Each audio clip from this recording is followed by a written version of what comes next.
So a lot of this is familiar in this country. The acts are nothing new for U.S. politicians. 7 out of 9 of the last presidents have been targets of violence.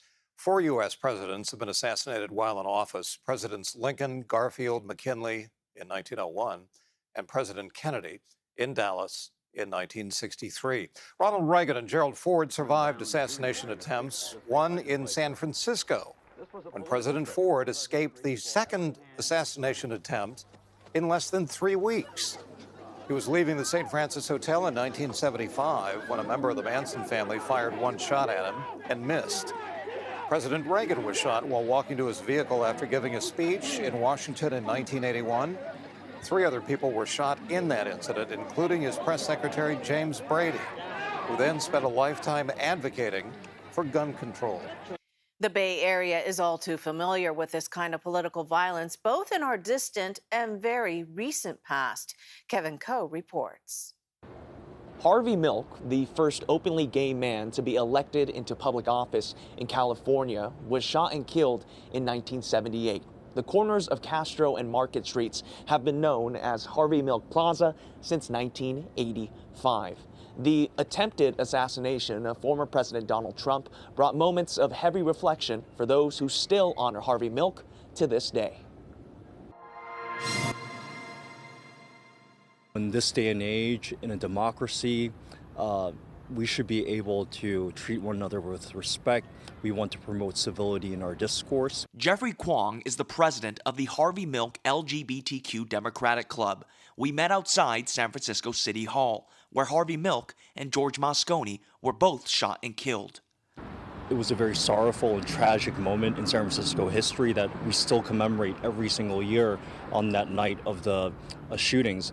And to see that kind of political violence again be in the headlines of our nation's news, it's really troubling. The Harvey Milk LGBTQ Democratic Club is a progressive political group, often advocating for issues former President Donald Trump speaks out against. You know, irregardless of political differences or even the most visceral policy battles, we should be able to stand together as Americans and exercise our right to vote. We are a democratic country, and the fact that a violent attack happens against any political leader is unconscionable for all of us. Milk and Moscone were both killed by fellow politician Dan White, drawing tens of thousands of morning marchers in 1978, a memorial where the late Dianne Feinstein spoke out. Harvey's gone, but he will never be forgotten. The nation's 38th president, Gerald Ford, was also the target of 2 assassination attempts in 1975, the first in Sacramento and the second in San Francisco. More recently, in 2022, David DePape attacked Paul Pelosi, the husband of the country's 52nd Speaker of the House, Nancy Pelosi. DePape broke into the couple's Pacific Heights home in an attempt to take Nancy Pelosi hostage. You know, someone wielding a hammer, breaking in, crashing in, and attacking a politician who you may agree or disagree with, but to resort to violence, there's no room for that.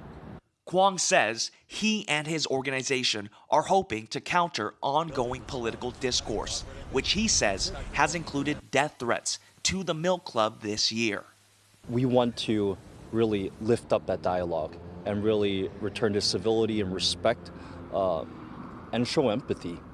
Someone was shot, someone was killed yesterday for exercising the right to assemble. You know, that's a very basic American civic liberty that we all exercise and we should be able to enjoy free from harm.